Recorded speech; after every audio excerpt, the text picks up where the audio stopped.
Hey guys, welcome back to my channel. Jen here. If you're new here, just want to let you guys know that I make mommy videos and I make family videos, and I've just been updating you on my whole pregnancy journey, and now we're on the 4th trimester, I guess we would call it, and then just I'm planning to make mommy videos and things like that.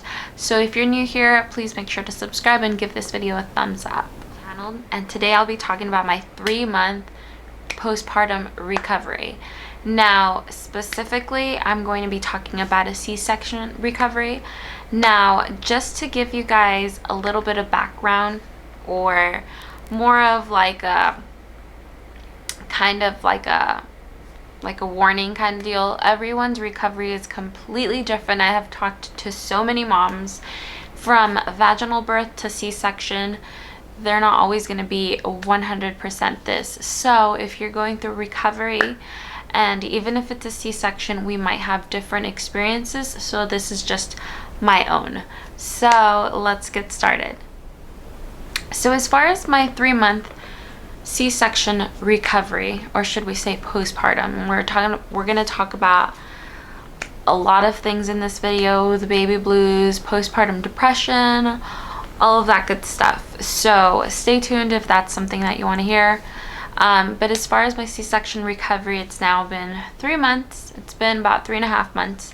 And since I had my recovery, I think it was really, really hard on my body, because I had a emergency C-section, so I wasn't prepared for the C-section. I did have my baby at 37 weeks, and I will link up the video up here somewhere.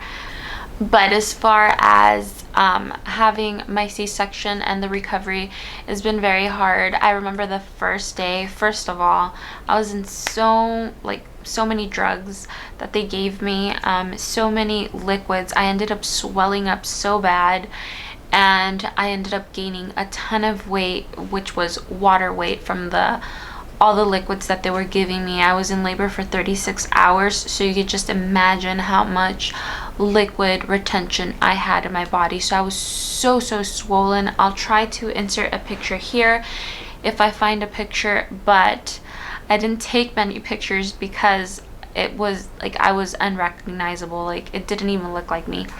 And the thing was that recovery was really hard because of that. So I was really swollen. So on top of the fact that I was feeling obviously it's major surgery, so just going through that was really hard. But on top of that, I was so swollen, so I had to carry more weight, and I still felt pregnant. Obviously you don't lose all of that tummy, for a while. So it took me a while to start feeling like myself, and even until now my stomach is still numb. And so they say that the numbness from obviously the tear of your of when they cut you open, it takes your muscles and your whole body to just start obviously recovering. It'll take about a year for you to fully recover.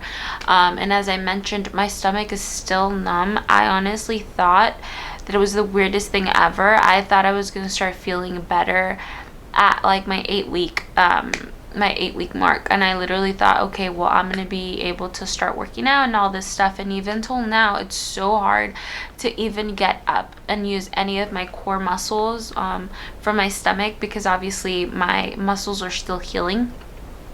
And so, as I mentioned, it's all still numb, so it feels really weird. I can't wear like jeans and things like that because it just feels weird of the rubbing up against my stomach. So the best example I can give to you is that, how your foot falls asleep and then there's just that tingling feeling. That's what I feel in my stomach 24/7. Now, it feels weird. Does it bother me? Yeah. When my little baby kicks me in my stomach, they're obviously light kicks, but it hurts. So therefore, I'm still recovering in that sense, and I hope that it doesn't take the year, because obviously I'd love to get back to feeling like myself before pregnancy, obviously, but it's all in the process of, motherhood, I guess. So the other thing I wanted to talk about was my pregnancy weight and then postpartum weight. So I was able to drop down to my pre-pregnancy weight pretty quick. It was probably at like the 2-month mark that I was already down to like 5 pounds more than my pre-pregnancy, and now I'm at my pre-pregnancy weight. The only thing is I obviously have to get rid of the pudge, and since I'm not able to work out my stomach yet, that's probably going to stay there for a while until I'm able to work out. If you're breastfeeding, you're going to lose weight so much quicker, and so I'm strictly breastfeeding my baby at this point, and it has been a good 3.5 months of us having that bond. You know, does it hurt? Yes. Is it a lot of work? Heck yeah. You know, but it's definitely worth it. Obviously, your baby gets all the nutrients that it needs. And just because I'm saying this is another warning. I'm not saying I'm for or against anything. This is just my own preference. I wanted to breastfeed my baby. I didn't want to spend on formula because it's obviously so expensive. I mean, is formula more convenient? Yeah, obviously. You know, anyone can feed your baby. At that point, my husband would be able to wake up and, you know, do feedings and stuff like that. There's women that they say that they can't produce enough milk, or don't have a good supply, and I've kind of dipped down on my milk supply because everything is just adjusting, and of course I can make another video on that. But as far as that goes, pretty much breastfeeding is a lot of work, and I can make a separate video as far as like everything else I did and how to get to here. And I don't want to make it sound like I'm trying to sell you something, but like how to get you to lose all your baby weight in 2 months. You know, everything is going to be different for everyone. As far as how much you end up losing, depends on your body. As far as postpartum depression and like the baby blues and all of that, to be honest, I've mentioned in my other videos that one of the biggest things for me and my husband, or my husband and I, was that we weren't able to get pregnant right away. So it took us over a year to get pregnant. And so I was super happy when I got pregnant. I was super happy when I had my baby. So we had an instant connection, I would say.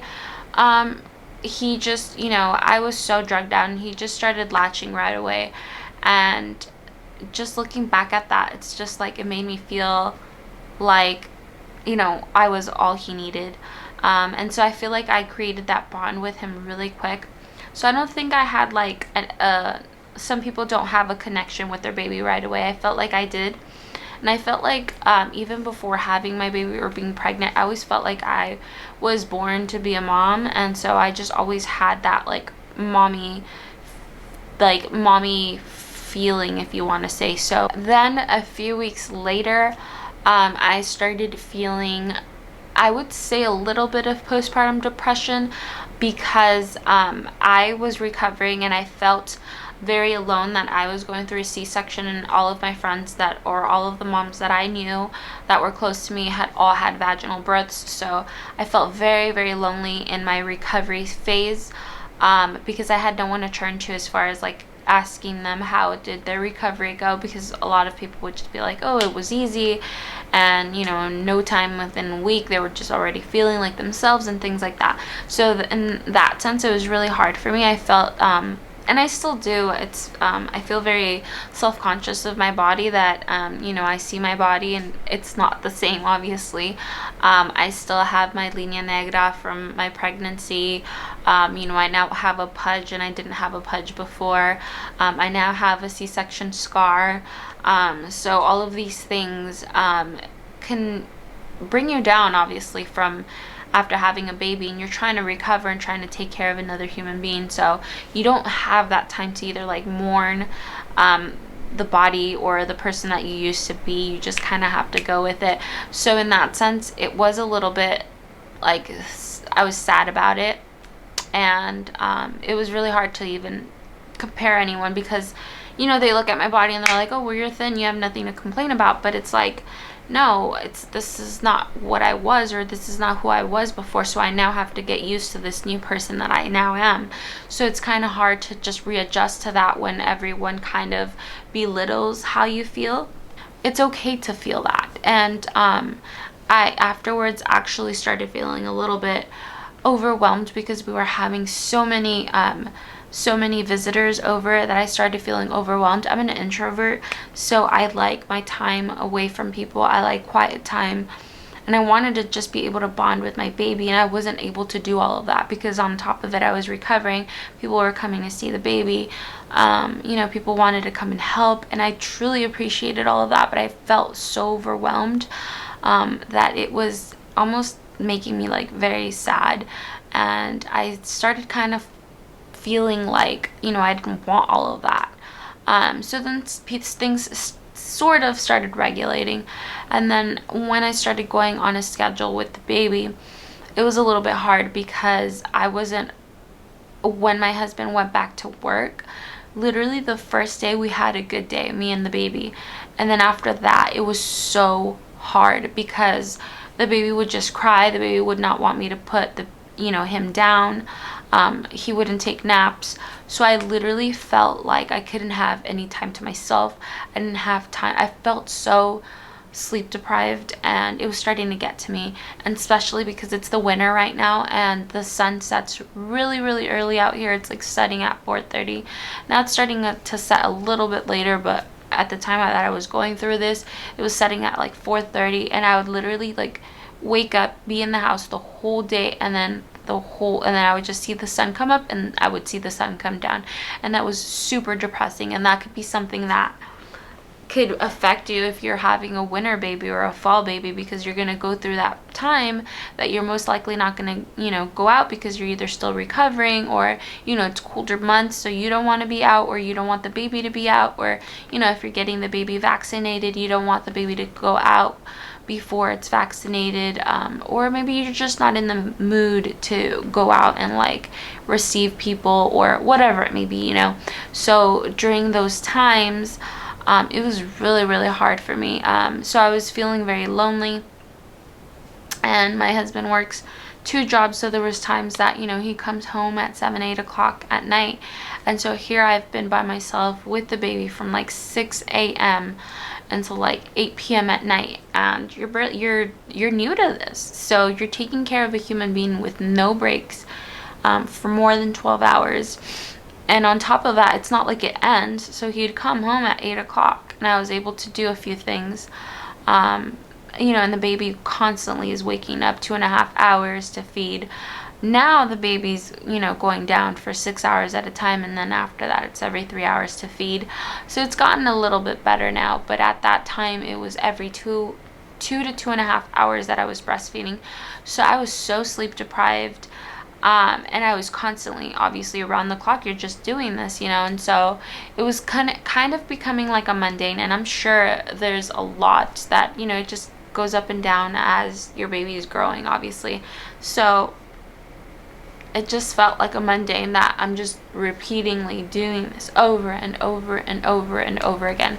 And so it was really hard, and I kind of would say it was almost like a little bit of a postpartum depression, because I was reaching out and I felt like I didn't have anybody to counsel me the right way. I would just feel it more of like my feelings weren't validated. It was almost like this is expected kind of deal, and you should be used to this or whatever it may be. So I felt like my feelings weren't being validated, and if that's you need to go to like a peer group or something like that of other moms, because it's really hard for someone that has not gone through what you're going through to advise you something that's validated, even if it's a mom and she was a mom 20 years ago, whatever it may be. It's gonna be different. It's gonna change. Times obviously change. At the time, a lot of people were asking and questioning like if I was producing enough milk for my baby, or it would just make me feel very anxious that just because the baby was crying, if we had company over, they would always just be like, is the baby hungry, is the baby hungry? And it's like, no, like I know what I'm doing. We took nursing classes, we took breastfeeding classes, that's what I meant. And then I was going to lactation classes. I'm still going to lactation classes. And so had I not been doing that, I would have quickly left doing breastfeeding and then gone to bottle feeding or formula, because I was so scared that I was either not producing enough or that I wasn't enough for my baby.